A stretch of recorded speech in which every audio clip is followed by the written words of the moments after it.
بینانی بەڕێز خۆشەویستانم ئەم کاتتان باش و بە خۆشحاڵیەوە لە ئەڵقەی نوێ پرۆگرامەکەمان بەیەوە شادەبینەوە بۆ گفتوگۆکردن لەسەر پرس و بابەتێکی دیکە. یەکێک لەو بابەتانی کە لە ماوەی ڕابردوودا سەرنجی زۆربەمانی بەلای خۆیدا ڕاکێشا بریتی بوو لە جوڵاندنی هەستی نەتەوایەتی لە شەقامی کووریدا بە تایبەت لە ڕووداوەکانی ئۆپراسیۆنی دیژلە و دواتردا. ئێمە لەم بەرنامەیە پرسین ئایا جوڵاندنی هەستی نەتەوایەتی کۆمەڵگای کوردی بەشێکە لە پێداویستەکانی خەباتی ڕزگاری خوازی کورد و پشتگیریکردنی ئەدای سەرکردایەتی کوردە لە ڕوبەڕووبوونەوەی بەغدا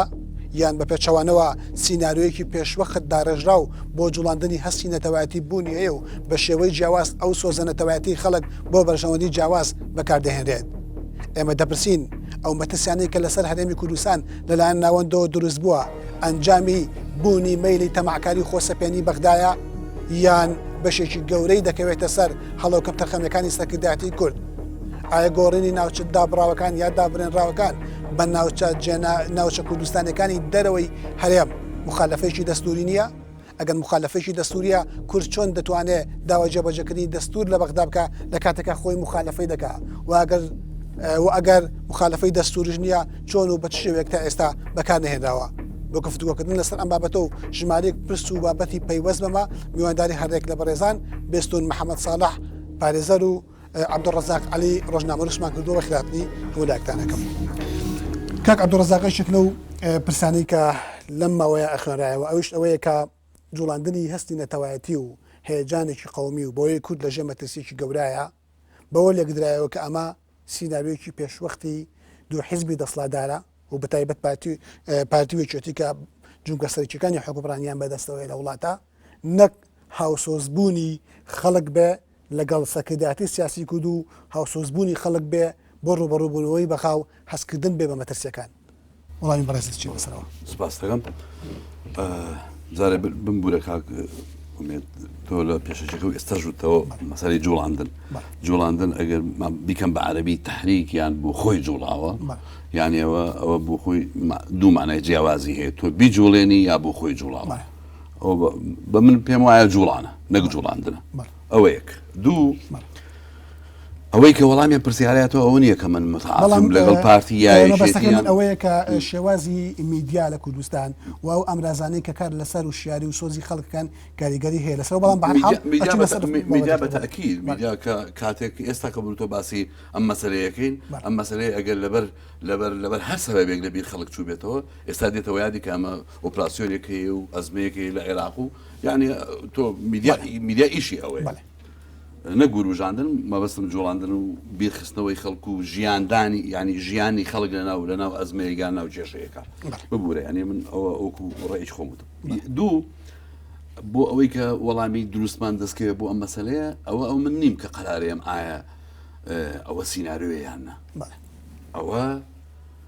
تەسەڕوفات و هەڵسوکەوت و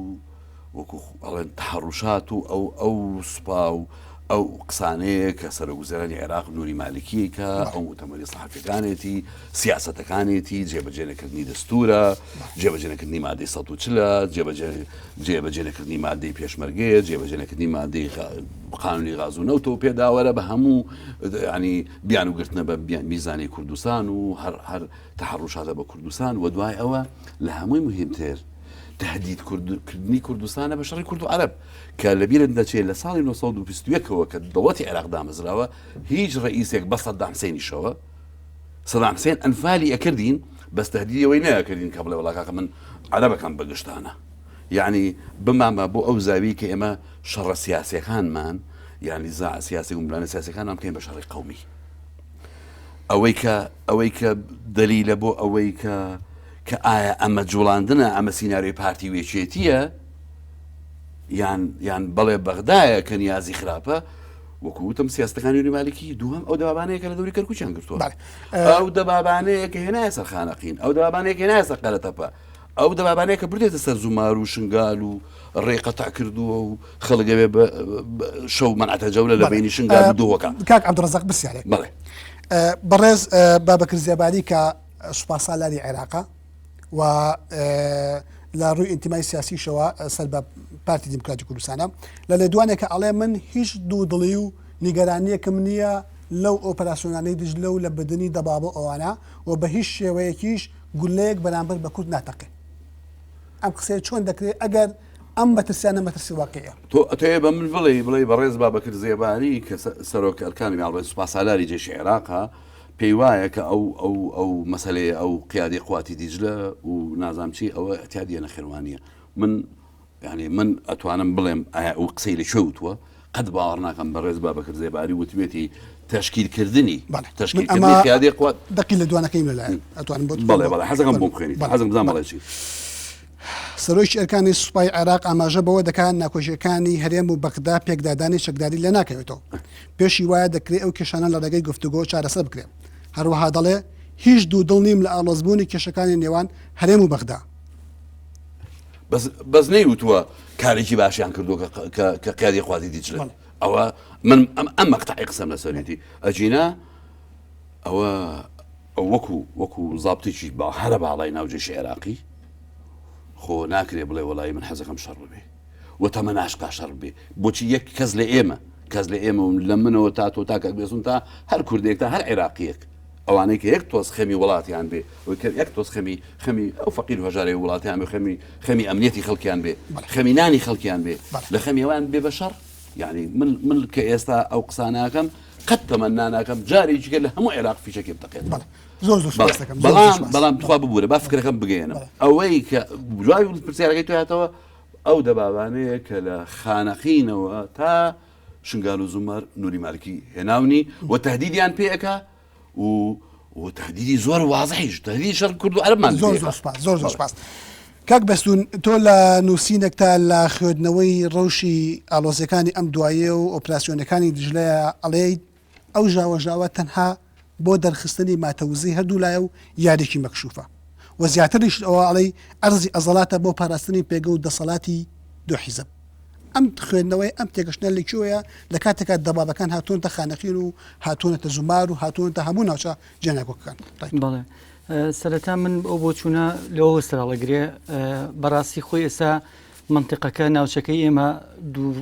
ڕوبەڕووی کۆمەڵی گۆڕانکاری بۆ توانێ ئێمەش جۆرێکین لەو گۆڕانکاریە کە بەرە ڕوومانە بێتوانێ بە بڕوای من کە ئەڵێم جۆرێکە لە ژاوەژاو بۆچی جۆرێکە لە ژاوەژاو ئێمە یەکەم کە بگەڕێنەوە بۆ ئەوەی کە ئایا ئێمە هەستی نەتەوایەتیمان دروست کردووە تا ئەو هەستە نەتەوایەتی جوڵاو و ئەو شێوە بۆی ئێمە نەڵین ژاوەژاوە هەستی نەتەوایەتیمان ئەبێ ئینتیمایەکمان هەبێ ئەم ئینتیمایە پێویستی بەوەی ژینگەیەکی تەندروستی دەبێ ئەبێ ئاسایشێکی گشتی دەبێ ئەبێ بەرژەوەندی گشتی و باڵات هەبێ ئەبێ بەرنمەیەکی سیاسی و سیستمێکی سیاسی تۆکمەت هەبێ بۆیە بە بڕوای من هەموو ئەمانە لە کۆمەڵی خەسڵەتا کۆ بێتوانێت بۆیە پێڵم ژاوەژا و سیناریۆ بۆ یەکەمیان ئێستا کوردستان و عێراق بەرەوڕووی هەڵبژاردنەکان دەچین جۆرێکە هەم لە بەغا هەم لە کوردستان بەرەو هەڵبژاردنەکان دەچین جۆرێکە لە مزایدەی هەڵبژاردن و کۆکردنەوەی دەنگ دووەمیان جۆرێکە لەوەی کەوا با بڵین ئەمە هیچ مەترسیی وە بۆ ئاسایشی نەتەوەی ئێمە ئایا ئێمە خۆمان پێش ئەوان ئاسایشی نەتەوەی خۆمانمان پاراستووە تاوەکو نتوانین تاوەکو بەرەوڕووی ئەو هێزە ببینەوەێ بە بڕوای من هەردوو هێزی دەسەڵات لە کوردستانە لە ئاسایشی نەتەوەی تەقلیدیان پاراستووە وەک لەوەی ئاسایشی نەتەوەی نوێیان پاراست بێ واتە زیاتر بەرەوڕووی ئەوە چوونەتەوانەیە کە جۆرێک لە عەرزی عەزەڵات بەو ماتەوزەیی بەو هێزەی کە هەیەە دەربخەن کە ئەوە ئێمەین ئەگەر ئێمە نەبین نە ئاسایشی نەتەوەی هەیە نەهستی نەتەوەی هەیە نە ئەو بەرەنگارە بوونەوە هەیە لە نێوان جەبەل حەمرین و حکوومەتی فیدراڵە بۆیە بە بڕوای من هەموو ئەمانە جۆرێک لە شەڕە بە وەکالەت بەڵام بەبێت تەقا شەڕی بە وەکالەتە بەبێت شەڕ بە وەکالەت یعنی ئەختاب دەورە بینێتی هەیە جەم سەرگیری هەیە بیرمان نەچێ ئەو هێڵە گشتی کەوا ئێستا لە سنووری کوردستان و با بڵین لە کوردستان لە جەبەل حەمرینەوە هێڵی سونی شیعی هێڵی سونی کەوا قەتەر و سعودی و تورکیا پەیڕەوی یەکەن هێڵەکەی تریش بەم دیوە ئێران و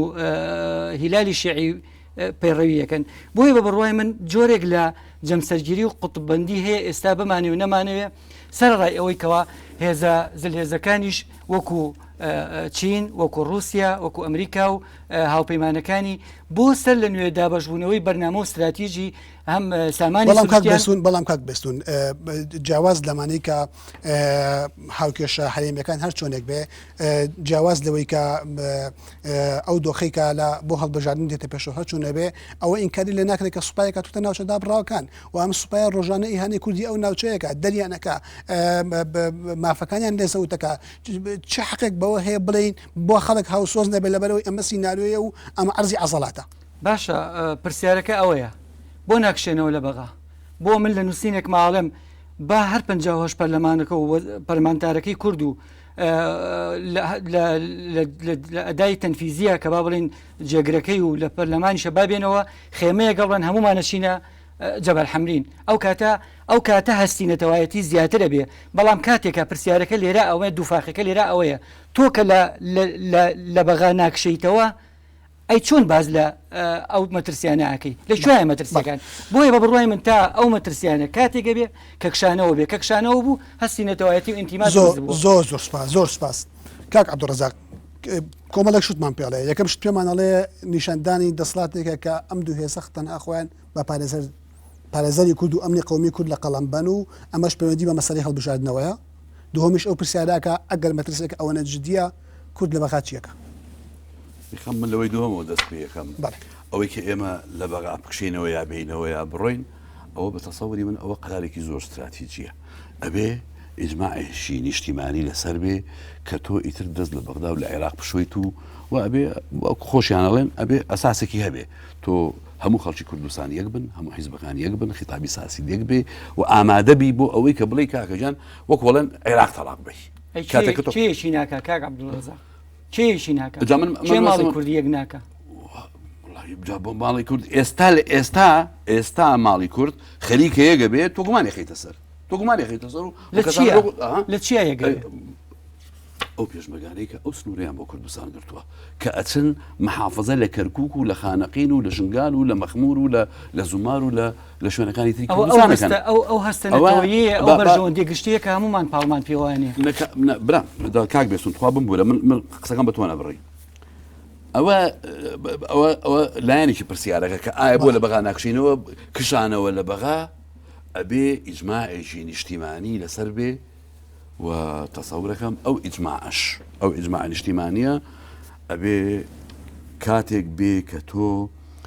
یعنی سەوتی خەڵک دەنگی خەڵک زۆر بەرز بێتەوە و وەکو وتم ئەبێ ئەساسێکی نیشتیمانی هەبێ ژێرخانێکی لە ڕووی ئابووریەوە لە ڕووی سیاسیەوە لە ڕووی هەرچێکەوە ئەنجا ئەو وەختە بێ قرار بیت کە تۆ بەغدا بۆ مالیکی بۆ غێری مالیکی بەجێ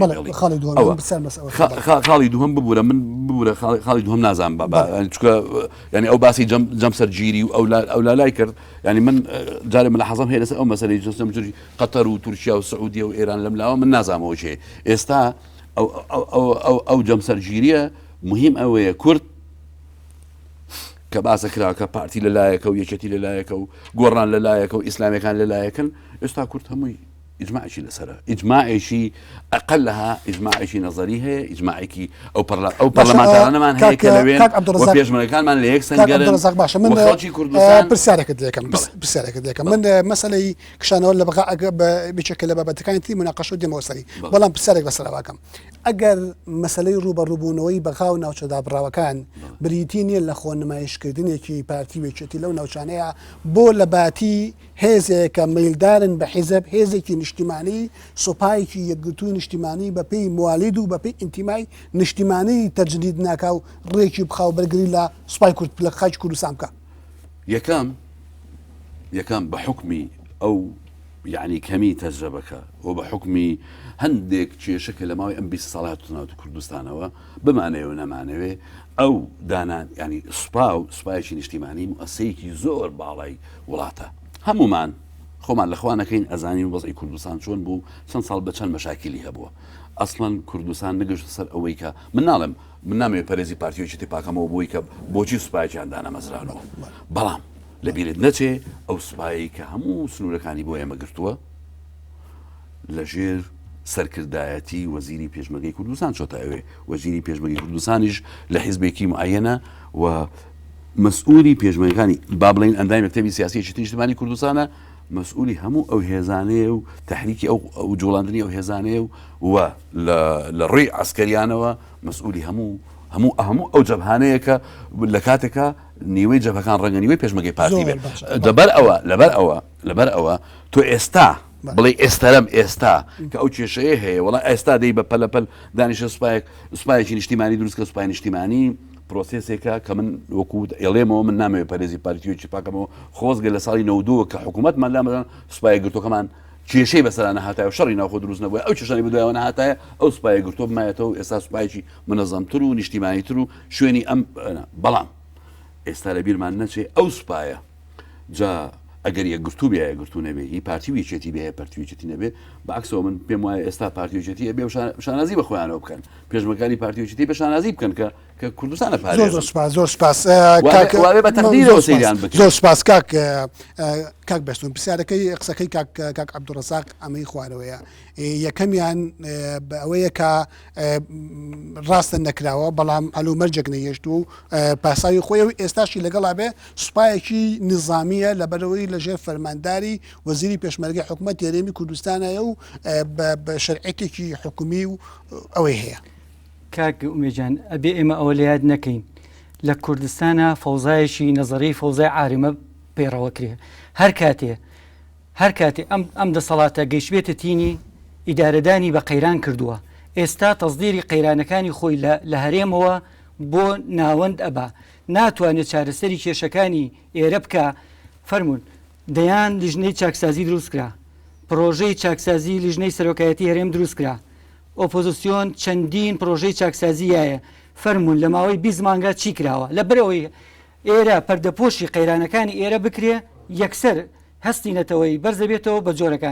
بە جۆرە لە جۆرەکان ئەم دەسەڵاتە بمانێ و نەمانەوێ مامۆستایە لە دروستکردنی قەیرانە و چۆنیەتی تەزیرکردنی بۆ دەرەوەی خۆی دەرهاویشتەی خۆی بنمونە لەگەڵ سەرەتای پاییزی لێ سوتەمەنی نییە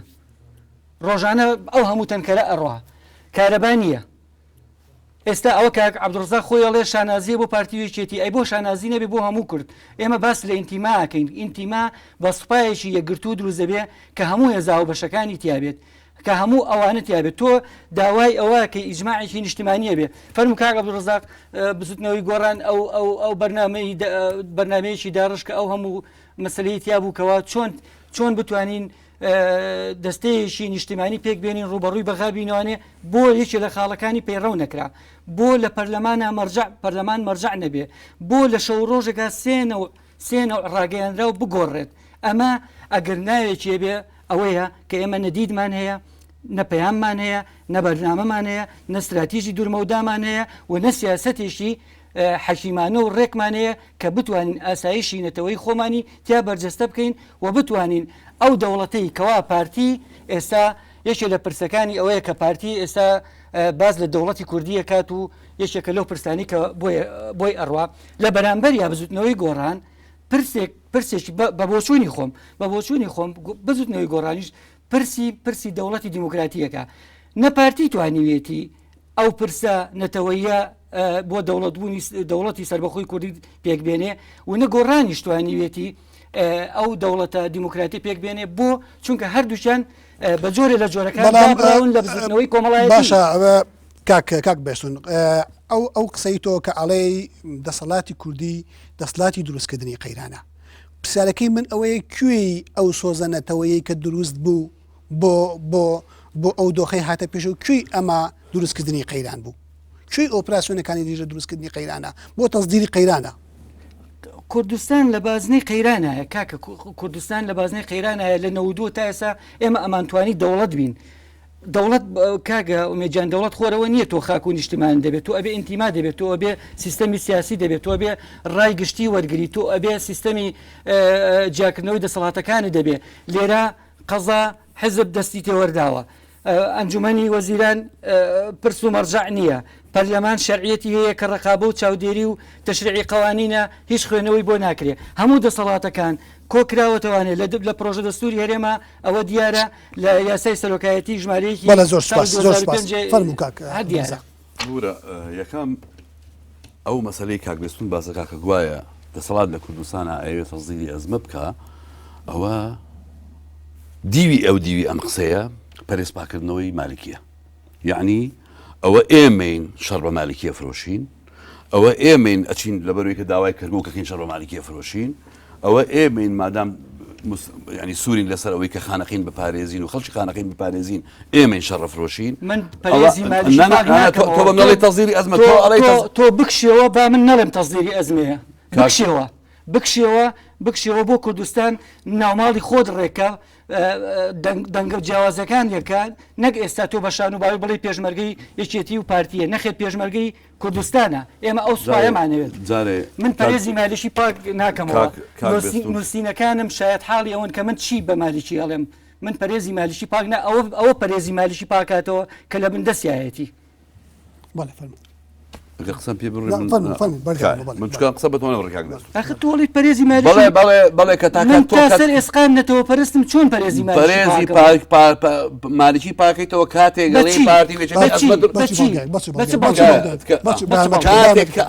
کاتێک کە ئەڵێ تەزدیری ئەزمە یعنی پارتی وێچێتی ئەزمەکە دروست دەکەن و تەزدیرەکەن ئەجنا مالیکی بەویژدانت ئەو ڕاگەیەندرانی سەرۆکایەتی هەرێم و وتەبێژی سەرۆکایەتی هەرێم بۆ مالیکی دەرەکە هەمووی دەقا و دەق لە بۆ دەقەی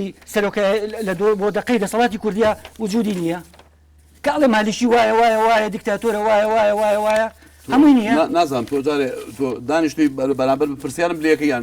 ڕێگە بە قسەکان ڕێگەتیهام تۆ تەخوینی من بۆ پەرێزی مالیشی من ئەڵێم یەک ئەوەی کە ئەڵێ ئەم ئەزمێ عیلاقی بە مالیکیەوە نیە و پارتیێتی دروستیان کرد و تەزدیریەکان ئەوە من وانە تەزدیری ئەزمە من ئەڵێم تەزدیری ئەزمە دەسەڵاتی کاتی من تەزدیری ئەزمە عەبدوڕەزاق تکایە هێشتا دوو لە قەبەسە قسەکانمانە نەڕۆشتووە بمانێ و نەمانێت لە دوای تەزدیری ئەزمەیاننا ئەستاش ئەڵێم تەزدیری ئەزمەیە تەزدیری ئەزمەیە کاکە ئەزمەکانە پێ بڵێم فەرموو سوتەمەنی نییە کارەبا نییە معاش باشەوە قەناعەتی بە من کرد چۆن قەناعەت ئەو هەموو سەرە بنزینە ئەگە قسەم پێ بڕی بۆ خۆت قسە بکە ئاخر بۆ خۆم قسە یعنی هەموو ئەو قسانە هەموو قسانە جارێک کارەباش هەیە و سوتەمەنیش هەیە لەکوێ 2025 بە سێ مانگ جارێ بەرمیرێنەوە خۆخەڵکی کوردستان گویان لێمانە گویان لێمە یەکەم ئەوەی کە تۆ ئێڵی ئەو تەزدیری ئەزمەیە هەر منطقیەن تەزدیری ئەزمەی تۆ دروستێکی تۆ لێ دەدەێ ئەمە مەسعود خۆی عێراق لە قەیرانایە کاک عەبدوڕەزاق کە عێراق لە قەیرانە بالتالی کوردستانیش لە قەیرانایە چاوەکە ئێڵی قسە بکەمیان قسە بە تۆ نابڕ یەکەم ئەوە پەرێزپاکردنەوەی مالیکیە یەک دوو سوکایەتە بە هەموو ئەو پێشمەرگە قارەمانێکی ئێمە نردومانە ئەوە دوو سێ سوکایەتە بە هەموو ئەو ناوچە کوردستانیانەی لە دەرەوەی هەرێم و لە بنزەخت و بەخشینەوەی تەخوین نیە لە بن تەعدای سوپاکەی مالکی ئەگەر ڕێگەیان بن تۆ ئەزانی من ئێستا خەڵکی شنگالت بووەکەم بە شاهید لەسەر قسەی کە تۆڵی لێرە ئێمە ئەزمە تەزدیرەکەی تۆ زانی 10 کیلۆمەتریان لە ڕەبیعە بەدەستەوەیە لە بینی دوهۆک و شنگالە نازانم دیوتەیان ناشیا شارەزای 10 کیلۆمەتریان بەدەرەوە لەو 10 کیلۆمەتر ئەو دوو لیوای کە هێناوێتی سەیتەریان داناوە لە ساعت 6 ئێوارە بەو لاوە خەڵکی شنگال بۆیان نییە بچن بۆ دوهۆک تۆ زانی لەو هەفتەی پێشووە ئافرەتێک دووجیان لە شنگالەوە هێنایان پاش ساعت 8 سەیتەرەکە نیان هێشت و گیانی دەستدا ئەوە سوکات ئەوەی کە تۆ ئەو پەرێزپاکردنەوەی مالکی کە تۆ ئێڵێ کە ئەڵەی ئێمە ئەزمە دروستەکەین و تەزدیرەکەین و ئەز مالکی پیاوی چاکە و قسەی دیوی ئەو قسەیانی ئەوە ئەڵێ مالکی پیاوی چاکە پارتی وێچێتی ئەیانێ ئەزمە دروستکەن و تەزدیریکەن ئەوە عەزیزم ئەوە سوک سەرنجدانی ئەو خەڵکی ئێمە کە ژێر دەستی مالکی باشە تۆ تەخمین ناکەم تۆ بە مناڵەی پارتی وێچێتی تۆ ئەڵێ ئەزمە تەزدیرەکەن ئەزمە تەزدیرکردن یعنی دروستیەکەی و تەزدیرەکەی باشە تەزدیرکردن ئەو معنای نییە چییە ئەنی مەسەلەن ئەگەر هێناوێتی درۆی هیچ نییە کەس نهاتووە ماریچی پێمەەوە ئێستاش پێ دەڵم یەک فیشەک ئێستاش پێ دەڵم یەک فیشەک ناتەقێ من نازانم من خوێندنەوەی متەواضعی خۆم لە 22 تا بە ئەمڕۆ ئەوەی بۆ ئەو جوڵی هێزە بەکەراتوە لەو مەکتەبە ڕووخاوانی کە ئێستا لە کوردستانە هەمووی خەریکە هەرەزێنێ سەرت بکرای باشتر نابوو نازانم تۆ باسی چیەکەی کاکە کوردستان چ مەترسیەکەیە ئەجەکەواتە ئەوەدا کاکە خەڵکی کوردستان کاک بێستون پێی وایە مالیکی زۆر پێ چاک هیچ من نەوتۆ مالی کاکە مەترسیەکەم پێ بڵێ مەترسی مالیکیە چییە مالیشی دیەوە درنجە چییە؟ ئێمە سیاسە دەکەین کاکە ئێمە هاتووی سەریکە لە وڵاتەکەین لە وڵاتەکەین ئەمە لە پرۆسێکی سیاسی بەشدارین لە پرۆسێکی سیاسی بەشدارین مەفروضە شەریکی لە 2023 بۆوان ناکەن شەریک بین لە قەرار بۆ لە 2023 شەریک لە قەرارە چی خۆتان دروستان کردەوە لە هەولێر بە ئیتفاقی هەولێر مالیشی ئەو دیەوەی بۆ دروستان کرد لە هەولێر 19 خاڵدان خستە بەردەستی بۆ بۆ کاکە مالیشی لە مالیشی لە دروست نەکرا ئەڵێ هەولێر ئەتەوێت بۆ تاقلی پارتی بکە کاکەجان دقە شتێکیشی باس کرد کە گوایە پارتی وایە هەوڵەیە دەوڵەت دروستکە ئەوە تۆمەتێکە ئەگە تۆ بە تۆمەتی زانی پارتی شانازی پێواکە من حەزەکەم بزانین تۆمەتێکە قەتڕەتی ناکاتەوە من کادرێکی علاوی پارتی من کادرێ خۆزگە پارتی دەوڵەت دروستکە خۆزگە شەرەفێکە ئیدعاشی ناکەم تۆ تێنەگەیشتی تۆ ڕەبووی بۆیە تێناگەیت بارمەتی خۆت کاک بێستون یەکێک لەو پرسانەی کە بۆ ئەم مەسەلەی ئەخوێنێتەوە ئەوەیە کە دروستکردنی ئەم کێشانە لەگەڵ بەغدایە دروستبوونی ئەم کێشانە لەگەڵ بەغدایە چ لە لانی مالیکیەوە چ لە لایەنی هەرێمی کوردستانەوە ئەوەیە کە هەردوو لادایانەوێ کێشەکانی ناوخۆ بێدەنگ بکەن مالێکی دەوێ بانگەوازی لابدنی لە سەرۆک وەزیرانی وەلا بخا لە هەرێمی کوردستانش دەخوازرێ بانگەشەکانی چاکسازیکردن لە ڕیفۆرمکردن لە ژیانی سیاسی هەرێمی کوردستانە کەم بکرێتەوە یا ئەو سۆزەنەتەوەیە باڵ بکێشێ بەسەر ئەو بانگەوازی چاکسازیە لەسەر ئەمە چێڵیت هەمان ئەو قسەیە ئەو قسەکەی جنابیش دەگەڵ ڕێزم هەمان ئەو قسەیە یعنی کە تۆ ئەڵێ ئێمە ئەمانەیە بۆیە ئەو ئەزمەیە دروستەکەین بۆی لێرە باز لە چاکسازی بێن باشە معقولە یعنی پارتی وێچێتی بۆ ئەوەی لێرە چاکسازی نەکەن ئەم هەموو هەرایە بنێنەوە یەکەم دیسان ئاڵێمەوە ئەوە وایە ئەوە بۆ ئەوەیە یعنی کە تۆڵی وڵی ئمە هیچ کێشێکمان لەگەڵ مالیکی قوربەسەر نەدەوابێ ناوە نەجێشێناوە نەنیازی خراپە نە ئیستیفافات یەقلیمی کردووە عەرەبمانەکا بەگژانەشی ئەمانەکە بەگژان یعنی تۆ ئەمە خۆ دیدی خۆ منطق واڵێ تۆ بە منەڵێ کاکە ئەوە پارتی وێچێتی ئەوە دروستەکەن بە تایبەتی پارتی زۆر باسی پارتیەکرێ ئەوە دروستەکەن بە کاکە لە ساڵی 2010ەوە ئێمە ئەزمەمان هەیە لەگەڵ مالیکی 2010 کە دروست دەست پێکردو دەوەکانی هێنایە خانەقین و دوایی لە قەرەتەپە و دوای پێدا ئەبڕۆ تا گەیشتینە ئێستا لەو وەختەوە تا ئێستا خەڵک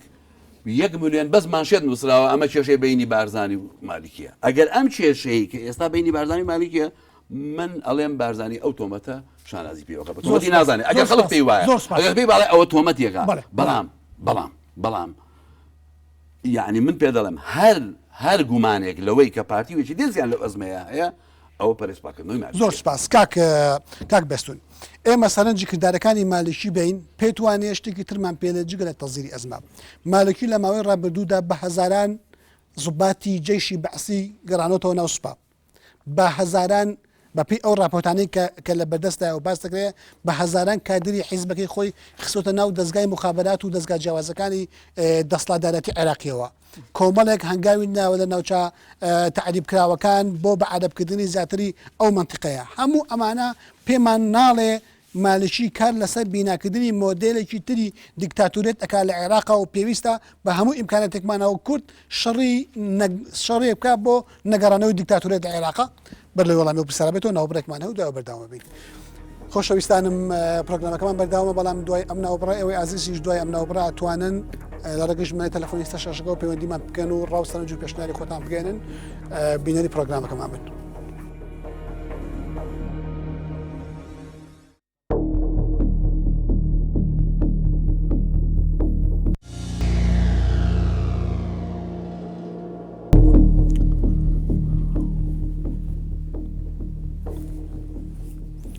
خۆشەویستانم سڵاوتان لێبێت و بە خۆشحاڵی و بەرداوامین لای پێشکردنی پرۆگرامەکەمان فەرموو کاک بێسون توالی وەڵام بێتەوە. جا من ئەگەڕێمەوە بۆ دیباجەی دەستوری هەمیشەیی عێراق لە ساڵی 2005 لە ساهشتای بە کوردیشەوە لە ساهشتای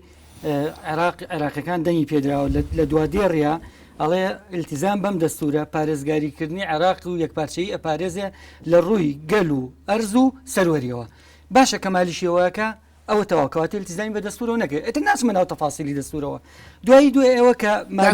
چی بڵێ لەو قسە من ئەڵێم ئەگەر وایە بکشێنەوە نە ئێستا ئەو تەخوینەی کە عەبدوڕەزاق بە منی ئەڵێت ئەڵێ تۆ پەرێزی ئەڵێ پەرێزی مالیشی نەخێر ببوورە من ئەگەر کار عەبدوڵوهاب قسەکان هەیە تکایە ئەو قسەیە دووبارە مەکەرەوە من نەبخۆم نەبە ئەو دانیش دەخوێنی کەسەکەم نەخۆشم بە موقعی بێنم نەکەس هەوێ نیشتیمان پەروەری بەم بەکەس تۆ بە منەڵێ تۆ بە منەڵێ پارتی ینی دەسەڵات لە کوردستانە ئەزمە دروستەکان من جەڵێم ئەوەی کە پێی وایە پارتی ویژی دروستەکان بەرزی مالیش پاکاتەوە وەسوورم لەسەر قسەیە ئەمە بێ ئەوەی من لە موقعەکەم هەوێ نیشتیمانی بەم بەکەس و نیشتیمان پەروەری بەکەس بەڕێی جەنابەت بێ قەیران لە کوردستانە نییە وانە ئەگەر باسی قەیرانە یاڵە باسی قەیران بکەین باسی قەیرانەکەین لە بینی خەڵکی تۆ ئەڵێ من ئەڵێم قەیران و تەزدیرە کرێ من ئەڵێم قەیران و تەزدیرە کرێ تۆ ئەڵێ نا تۆ ئەتەوێ قەیرانەکانی پێ بڵێم لە کوردستانە ئەگەر باسی واکەین باسە بەرنامەکە گۆڕ باسی واکەین باش بەرنامەکە ناکەم تۆ ئەڵێ تەزدیری قەیران نییە کاکە سەرتاپا کە گەندەڵی هەبوو قەیرانەیە کە سیستەمی سیاسی نەبوو قەیران هەیە کە تاگڕەوی هەبوو قەیرانەیە کە تۆ هەرێمی کوردستان بە قەیسەریەک تێبگەیت و باقی ئەحزابی کوردی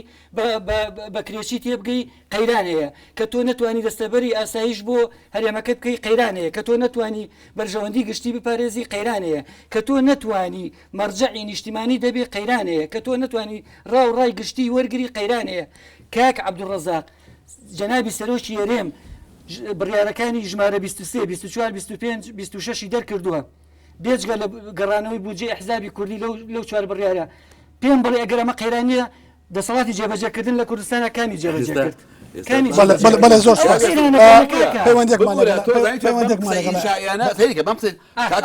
کەس نەیوتوی قەیرانیە ئەگەر باسی قەیرانە یڵە باسی قەیرانەکەی واز لە مالیکی بێنە واز لە کەرکووک و پەیوەندێکمان لەگەڵا بارمەتی خۆت کاک حەمید مەجیدمان لەگەڵا لە هەولێر کاک حەمید ئەم کاتت باشوو فەرموو بەڕێزەکە دەکەم زۆر سپاس لە ئێستادا پرسیارم ئەوەیە لە ئێستادا ڕابردوومان دەبێت کەڵکی هەبێ بۆ ئاینمان کە تۆ ئازانج نەکەی لە ئێستادا ڕابردوومان بە کەڵکی چی دێ دەبێت بەس بە زیاد بەسەلەکان بکەین بەغدا و هەرێمی کوردستان یۆنانیەکان دەڵێ ڤڕۆمای تۆپساریە فۆتۆنکێفالی ماسیەکە لەسەری ڕابردووەکە ئەوە هەر لەسەر دەمی خلافەتی ئەمەوی و عەباسەکان داخرین خەلیفەی عەباسی لەسەر دەستی خلافۆ هەر کۆتایی پێات هەر بەهۆی ئەفکاری تایفی و مەسەبیەوە کەوا خۆیان خستە نێوان بەرداشتی و ئایدۆلۆژیەکەی تایفی و مەسەبیەوە ئێمەشیان تێکران کاکە جان هەر لەو قەیرانەی عەرەبیەدا بۆ ئەفکاری تایفی و مەسەبی سوڵتان سەلاحەدین دروست بوو کە ئەو دژمنایەتی ئاینەکانی نەکردووە دژمنایەتی داگیرکاری سەریدەکانی کردووە هەر لە زمانی سوڵتان سەلاحەدیندا زانانی ئاینی جوولەکە و مەسیحی ئیسلام لە ئەسکەندەریە لە دیمەشق لە بەغدا لە هەولێر کۆبوونەوەیان کردووە ڕاوبۆچوونیان گۆڕیوەتەوە لە کاتێکدا کە باریسەکان بەڵێ کاک حەمید زۆر سپاس کاک محەممەد عەلیمان لەگەڵا لە هەولێر کاک محەممەد دەم کاتت باشوو فەرموو کاکە دەستخۆشی بەنامەکەتان یەکەم زۆر سپاس پرسیارێکم لەو برادرایە کاک دەستون نازانم تەزیدکردنی قەیران لە کوردستانەوە بۆ بەغا معناکەی بۆ ڕوون کاتەوە یعنی چی؟ یعنی ئەو کێشانەی لە کوردستانە هەیە تەزیرەکەن بۆ مالیکی ببێتە ئەو پیاوە و دڕندەیە بۆ گیان کورد نازانم ئەو ئەتوارانی مالیکی بەرامبەر حکوومەتی هەرێم بێتتر لە هەموو کێشەکانە ئەوانم بۆ ڕوون کاتە وزانام ئەم تەزیری قەیرانە معنای چییە؟ زۆر سپاس خۆشی بەرنامەکەتان لێکەم و خۆزگایەک دەخوازم خۆزگا کابراکی شۆڤێنیتان بێنایە ئەو بەرنامەی زۆر سپاس بۆ پێشنیارەکەت کاک فەرموو وەڵامی پرسیارەکە بەرەوە تەزدیرکردنی قەیران ئەوانەیە کە باسی یەکەم مەبەستی دەچێت بە دێڕێک بە دوو دێر لە نەودووە تاوەکو ئێستا هەرێمی کوردستان لە ژێر دەسەڵاتی کوردیە ڕوبەڕووی قەیرانی کەڵەکەبوو بووەتەوانێ هەر لە ڕووی ئابوووریەوە هەر لە ڕووی کۆمەڵایەتیەوە هەر لە ڕووی سیاسیەوە هەر لە ڕووی فەرەنجیەوە هەر لە ڕووی کەلتوریەوە کە ئەڵێم قەیران بە مەفهومە زەیقەکەی ناڵێم تەسکەکەی ناڵێم قەیران ئەوەیە بۆ نمونە کە ئەڵێم تەزدیری قەیران لە دوای حەڤەی شوباتەوە ئەمە قەیرانێکی گەورە بوو کە دەسەڵات نەیتوانی داواکاریەکانی میلەت جێبەجێ بکات بۆ نمونە تۆ شوێنێکی وەکو پەرلەمانی کوردستان شەرعیەتی هەیە و میلەت دەنگی میلەت دەمانی هەڵبژان نوێنەری گەلن لە کاتێکا کە تۆ بڕیاری ژمارە دوی پەرلەمان کە هەموو خواستەکانی میلەتی تایە قەیرانێکی گەورە بەرجەستە بووە بە ئۆپۆزیسیۆن و بە خەڵکو و بە ڕۆشنبیر و بە نوخبەوە هەمووی ئەڵێ قەیران هەیە چاوەکەم قەیران ئەوەیە کە تۆ نەتوانی سیستەمێکی سیاسی پوخت دەبێ نەتوانی جیاوازی لە نێوان دەسەڵاتەکان تەگەشتین بەڵام ئەم قەیرانە چۆن تەصدیق دەکرێت بۆ بخا مەبەست لەوەیە کە ئەم کێشانەی هەر ئێرە تەنگەتاو ببێ یەکسەر فەرموو لە حەڤەی شوباتە ئەزمەیەکی تر دروست بوو یەکسەر هێزیان جوڵە پێکردوتیان ئەوە لێەوە کەواتە مەبەست لەوەیە کە لەناو خۆیان دەکەوێتە قەیرانەوە کێشێکی دەرەکی دروستەکە تۆ لەسەر ئەماڵێکی کورد لەناو خۆیان دەکەوێتە قەیرانەوە کێشەکانی پێچارەسەر ناکرێت بۆیە کێشە ئەوە دیسانەواڵێ ئەوە ئەبێ خەڵکی ئەو خەڵکی کە ئێستا لە ناوچەکانی خانەقین تا شنگالەژی ئەبێ بەوان بڵێ ئەرێ من ئێستا ڕۆکەمە ئەوان ئەرێ ئەوە ڕاستە ئایا مالکی هیچی نەکردووە هیچ جێشی نەهێناوە هیچ ناوێت هیچ مشکلێکتان بۆ دروستکە نایەوێت داگیرتان کاتەوە نایەوێت داگیرتان کاتەوە ئەی بۆ لە ئێمە لەبەر چاکسازی بۆ ناگەڕێنەوە کوردستان من پێم وتیەوە خۆ من تا خاڵ و بەلا و مناقەشەکە لەگەڵ ناکەم کاک بێستون منەڵێم گەڕانەوە لە بەغدا قەرارێکی زۆر نیشتیمانی زۆر گەورەی پێویستی بە ئیجماعێکی نیشتیمانی هەیە کێ نایەڵێ ئیجماع دروست بێت کێ نایەڵێ ئەتێ بڵێن پارتی وێچێتی ئەی خۆ من دە باشە نەڵم گۆڕان ینی نەدەم ینی خۆمە ئەمە حکایەتی باسی سیاست دەکەین باسی سیاست دەکەین عزیزم باسی سیاست دوان ناکرێ وەکو تۆیڵی چۆن نەکرێت سیاست بەرنامەتانی نییە قسەکەین نییە وتارە نووسین نییە ڕائەڵین نییە کۆبوونەوە ئەبێ نییە تا گەیشتەوە ئاستەی ئەمڕۆ لە 24 ساعتان نەتوانداوە دەسەڵاتێک نەتوانێت 24 ساعت کەمەندامانی وڵاتەکەی خۆی بە شێوەیەکی جوان بە ئوسلوبێکی جوان بۆ ڕای جیهان بوروژ بابەتی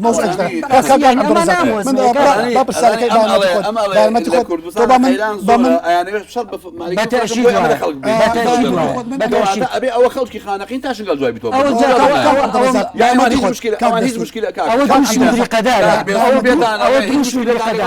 بەلای خۆتەوە بێڵە من وان ناڵم من تا سەر من ئەواسیاقی پرسیارێکشانەوە لە بەخاکەمەوە کورد لە بەغا کۆمەڵێک پۆستی کاریگەری هەیە لە وەزیری دەرەوە جێگەری سەرۆک وەزیرانی عێراق ژمارەیەکی باش لە ئەندام پەرلەمان سوپاسالاری عێراق و سەرۆک کۆماری عێراق کە کۆمەڵێک بڕیاری نیشتیمانی گرنگی بەدەستە لە عێراقا پرسیارەکە ئەمەیە ئەگەر مالکی ئەو دڕندەیە ئەو خەتەرە ڕاستەقینەیە لەسەر کورد و لە سەدا 47 خاکی کوردستان کە ناچەدا برێنراوەکانە یان نزیکی لە 150 خاکی کورد هەیە کورد ئەگەر وەکو وەرەقەیەکی فشاریش بێ بۆ ناکشێتەوە لەو حکوومەتەوە بێسمعی بکە پێویستی بە ڕای نیشتیمانی هەیە بامەتی طبعا ئەنجا ببوورە ئەگە قسەم پێ بڕی بۆ خۆت تۆ جواب بەرەوە منەڵێم ینی ئەوانەی بەشی کوردن لە حکوومەتی فیدرالی نوێنەرانی خەڵکی کوردستان پەرلەمانی کوردستانن ئێمە هەر بەشێکمان هەیە لە بەغدا ئەوانە بەشی کوردن لە وڵاتێکا کە قەراداوە کوردی شەریک بێ لە حکوم کاتێک کە تۆ ئەزمەیەکە دروزەیە باشە ئێمە هەر قەرارە هەر ئەزمەیەک لە بەغدا بینەوە بۆ ئێرە بەغدا بەجێبێڵین بۆ مالکی بەغدا بەجێبێڵین بۆ مالکی بۆ بەجێنی یانی چی خۆمان کردو ئەوە بە قسەی من و تۆ نابێ منۆکو پێم وتی ئەو پەرلەمانی کە تۆ لێ بۆچی پرسی پێ ناکەن ئەبێ ئەو پەرلەمانی خەڵکی کوردستان دانیشێ ئەو ئیجماع بۆ ئەو وڵاتە دروستکە ئەو ئیجماعی کرد بۆ پێڕەوی ناکەن کوا بڕیاری ژمارە دوو هەمووی تایە کواپە ئەو پرۆژانی کە ئۆپۆزیسیۆن تەقدیمێکە بۆ بەرجەستەی ناکەن کامە ئۆپۆزیسیۆن نازانم ئەگەر باسی ئەزمەکەی کوردستانە و ئۆپۆزیسیۆنە چێ باشە چێ باش نییە و شەش پاکێزەکەی نازانم بەسی لەوەیە پرۆژێک تەقدیم کرا بۆ ڕێخستنی دیپلۆماسیەتی هەرێمی کوردستان لەگەڵ بەغایە ئەم پرۆژەیە بۆ بووکە بە شێوەیەکی مؤسساتی کار لەگەڵ بەغایە بکرێ ئەڵاماڵە ئیشی پێ نەکراوە بۆچی ئیش پێ نەکراوە نازانم ینی بۆچی ئیش پێ نەکراوە لە کاتێکە هەموو ئێستا هەموو ئەو ئەندام پەرلەمانانەی کوردستان کە لە بەغدان ئیجماعیان هەیە لەسەر ئەوەی کە مالیشی لەو ئەزمەی ئێستا کە مالیشی ئەوێ يعني تفرد بحكم بك دەسەڵاتەکانی يعني ئیمکانیاتی دەوڵەتی عێراق کە کورد پێویستە بە پێی دەستور شەریک بێتیایە ئەوێ لە کوردی بسەنێتەوە ئەو دەسەڵاتانە و پارە و هێزی عێراق بەکاربێنێ بە دژی کوردستان. بەڵێ زۆر سپاس پەیوەندێکمان لەگەڵە پەیوەندێکمان لەگەڵە کاک فەلاحمان لەگەڵە لە هەڵەبجە کاک فەلاح ئەم کاتت باش و فەرموو. بەڵێ بەڵێ کاک فەلاح بەڵێ زۆر سپاس بۆ جەنابەت. بەخێراتنیە دومیوانەکان دەکەم. زۆر سپاس. پرسیارێکم لە بەڕێز کاک پارێزەر بێچوون محەممەد ئێویش ئەوەیە ئایا پێی وانە پرسە و سەرهەڵدانان کێشانە پرسی نەتەوەی نین بەڵکو بگرە هێندە پرسێکی با بڵێن ئیمتیازی و پرسێکی میزانی شخصی لەکەوانەیەکە بە تایبەتی سەرۆکی هەرێمی کوردستان بە تایبەت مەبەستمەی پرسی زیاتر سامان و پرسی بەهەدەردانی سەبەت و سامانی ئەم وڵاتەیە لەگەڵ خودی نووری مالکی لە ئەنجومەنی وەزیرانی عێراق بۆ بەهەدەردان و کارتەکانی سامانی گشتی وڵات بەکارێنن بۆ بە پیرۆدان و بۆ قۆستنەوەی هەلەکان بۆ خودی پرسی حزبی و پرسی امتیازاتی شخصیوانەمە یەک وەڕەخنەیەکیشم لە بەڕێز کاک عەبدوڕەزاق پێم وایە حەزەکەم پێت بڵێم کاک عەبدوڕەزاق ئەوە سیاسەتی ئیزدیواجەتی قیادەی سیاسی کوردە ئەوە سیاسەتی کیسوانەی قیادەی سیاسی کوردە نەیتوان وەکو پێویست سەنەتەوەیەتەکان بە شێوەیەک لە شێوەکان بخۆشێتەوە بۆ دەستکەوتی نیشتیمانی بۆ زۆر سپاس زۆر سپاس فەرموو وەڵامی کاک فەلاح خۆی هەر پرسیاری کرد و خۆشی وەڵامەکە خۆیایەوە بە تەشید وایە بەڵێ وایە بەهادەردانی سامانی نیشتیمانی و بەهادەردانی کاتە و چارەسەرنەکردنی ئەو کێشانەیە کە لە ناوخۆ ماڵی کوردی هەیە و پرس و ڕاوەرنەگرتنی ڕاوڕای جیاوازە لە کوردستانە. بەڵام کاک بێستون ئێمە ئەو ئەزانین کە هەموو وڵاتێک بە تایبەت دنیای ڕۆژهەڵات لە ناوخۆیدا کۆمەڵە قەیرانی زۆری هەیە بەڵام کاتێک کە مەترسیەک دروست دەبێت لەسەر بەرژەوەندینێتەوە لەسەر دەستکەوتەکانینێتەوە بە تایبەت بۆ میلەتێکی وەکو کورد کە هێشتا سەخامیژێنرەوە خەباتە ڕزگاری خوازی و خەباتە نیشتیمانیەکەی خێرە لە ناوخۆی ماڵی کووردا کۆمەڵێت دەنگ هەبێ ئەو مەترسیانە بە سیناریۆ ناوبەرێ و پێی وابێ کە ئەمە بە فیرۆدانی سامانی گشتیەوە ئەمە شەڕێکە پێویست ناکا بکرێ یعنی پێتوانی لە باتی ئەم جۆرە قسانەی یەک پشتگیر و یەک ئەڵوێست بۆ ڕوبەڕووبوونی و مەترسی دەریچەکان باشتر و پێویسترا. ئەوە کار و کاردانەوەیە کاکە ئومێجان ئێمە لە کوردستانە ئێمە من ئەواڵێم من وتم نەتەنمی بەشەری هەیە نە پەروەردەی سیستەمی پەروەردەییمان باشە تۆ ئەم هەموو کۆی هەموو ئەمانە سیستەمێکی گشتی دروست دەکا سیستەمی گشتیەکە چییە واد لێکا کە تۆ ئینتیما دروست بێ کە ئینتیما دروست بوو بە خلافی ئەوەشی کە تۆ هەموو بەرەنگاربوونەوەیەکە دەیە بە پێچەوانەوە ئەوە تا باشترین پرۆژە تەقدیم کراوە بۆ بەرەنگاربوونەوەی ئەو ئەزمەیە نا پێویستی بە چەکەیە نە پێویستی بەوەیە لە ڕێگەی تۆ دەستورە دەیە دەنگت بەم دەستورەیەوە مالیشی 35 مخالفەی دەستوری خسوتە بەردەست ئەڵێ من ئەم 35 مخالفەیە کورت کردوێتی دەفەرمو کاکە جوابی بەرەوە بە دەستور جوابی بەرەوە بەڵێ کە تۆ دەستور دەبێ بۆشی شەڕ بکەین. زۆر سپاس کاک عەبدوڕەزاقی لەو پرسانی کە لەم دوایە هاتە ئاراوە جێگەی مناقەشە بوو بریتی بوو لە بڕیارەکەی سەرۆکاتی هەرێمی کوردستان بۆ ناونانی ناوچەکان ناوچە دابراوەکان کە پێشتر یا دابڕێنرا و یا نازانم ناوی زۆر بە زەرەوەی جیاواز ئەو ناوچانە باسکراوە و گۆڕینی بە ناوچە کوردستانەکانی دەرەوەی هەرێم یا دەرەوەی ئیداری هەرێم قسە لەسەر ئەوەیە کە ئەمە مخالفەیەکی دەستوریە کورد چۆن مخالفەی دەستوریەکە بەڵام داوای ئەوەکە بەخە ملتەزم بە دەستور مخالفەنی بۆ شەڕەکە ئێمە نەچین مادەی دەستور بگۆڕین تا پێم بڵێ مخالفەی دەستور لە دەستورە هاتووە المناطق المتنازع عليها ئەم تەفسیری ئەم مناطق متنازع عليها يعني تەمە نووسراوە کەرکووک و شوێنەکانی تریش هەمووی بە ئیطلاقیەت هێشتۆتەوە لەبەر ئەوەی ئەو متنازع عليها لەلایەن مالکی و ئەوانەی کە لە فەلەکی مالکی لە دەور و بەری مالکین وا تەفسیرەکرێ کە مادام متنازع عليهایە کەواتە ئێمە لە ڕووی هەویەکەی و لە ڕێی هەوی ئەو منطقانە و لە ڕووی ئیدارەیەوە تەنازعی لەسەرە بەڵام لە کاتێکە مفاوزی کورد ئەوەی کە مفاوزاتێک ئەو متنازع عليها هیچ گومانی نەبووە هیچ کوردی گومانی نەبووە لە مەندەلی تا شنگال شوێنی کوردستانین بە هەموو جەبەل حەمرین کەس گومانی لەوە نەبووە کەسیش ئەسڵەن غیرەتی ئەوە ناکە گومانی هەبێت کە بڵێ مەندەلی کوردستان نییە یا خانەقین یا زوما یا پێداوەرە هەموو نەمسەرەوە ئەوسەری کوردستان یا شنگال بۆ هەر کوێگەچی ئەوەی کە تەنازعی لەسەرە شێوەی بەڕێوەبردنە ئیدارەکەی تەنازعی لەسەرە ئێمە ئەم شێوەی ئیدارەیەمان مفاوەزی کورد لە کاتی داڕشتنی دەستوری عێراقا شێوەی ئیدارەکەی بەجێهێشتەوە بە تەنازوع بۆ ئەوەی کە بە پێی دەستور بە پێی مفاوەزات بە پێی حیوار تۆ بچی ئیدارەکەی گلا بکەیتەوە بدا ببوورە لەوێشە ئالێتێکی میکانیزمێکی بەدانراوە لە مادەی 140 کە میکانیزمەکانی واضح و هەم ملیۆن هزار بەس لە تەلەڤیزۆنەکانەوە وتراوەتەوە ئێستا کە مالکی ئێوێ باز بە ئەو کەلیمەی متەنازع عەلەیهە بەکاربێنێ وایە پێڵم مناطقی مختلطە بەداخەوە بەعزە بەلادەرێک مختلطەکەی مالکیان قبوڵە بەس ناوچە کوردستانەکانی دەرەوەی هەرێمی سەرۆکی هەرێمیان قبوڵ نییە ئەمە مفارقە لێرەیە یعنی هیچ گومانی مشکلەمان نییە مالکی پێڵە مختلط هیچ ئەویان نائێشێ بەڵام ئەویان ئێشێ سەرۆکی هەرێم بڵێ کاکە ئەو متەنازع عەلەیهە تەفسیر لای ئێمە ئەو شوێنانە کوردستانن بەڵام ئیدارەکەیان لیزایی زۆر سپاس دوایین پەیوەندیمان لەگەڵا کاکشاد کەمال لە هەولێر کاکشاد ئەم کاتت باش و فەرموو سەرەتا دەستخۆشی بەرنامەکەتان لێەکەم زۆر سپاس تەنها دوو پرسیارم لە کاکبێستون هەیە بەس خوا ئەگەر پرسیارەکانی جوابدا بەس وردەکارێکی تەواو بۆ بکە سەرەتا ئەگەر ئێستا برێن خۆی وەکو پارێزەرێک ئەتوانێت نیازی خەڵک بخوێنێتەوە ئانی چۆن کە سیاست بکرێ نیازی چۆن کەسی بەرامبەرت خوێنیتەوە ئانی من مەبەستم ئەوەیە ئەوەی لە سیاستە ساڵێ و ڕێکەوتنامەی کە لە هەولێر کرا ئەوان ئێستا کوردەکانی خۆمان بڵێن بەڕێ جەنابی سەرۆک کە ئەمەی کردووە نیازێکی خۆی هەبوو ئەنی نیازێکی تایبەتی لەوانەیە کە بۆ پاراستنی کوردستان کردووە پرسیاری دووەمت بە کاتەکە بەشت بکەم پرسیاری دووەمیش شارەزای هەیە لە بواری سەربازیە پرسیاری دووەمەڵم شارەزای هەیە لە بواری سەربازیە زۆر سپاس بۆ بەڕێزت مەفهومی پرسیارەکەی کاکشاد ئەوەیە کە تۆ باس لە نیەتی دڵی خەڵک ئەەکەی لە کاتێکە ئەوە شتێکە تایبەتە بە ئینسان و کردار پێوانەیە بۆ ئەوە ئەگەر تعلقەکە هەبێت بە کوردستان من خوێندنەوە نیازگرتنەوە کردار ئەبینیت خوێندنەوەی بۆەکەی ئەگەر پێکات ئەجرێکە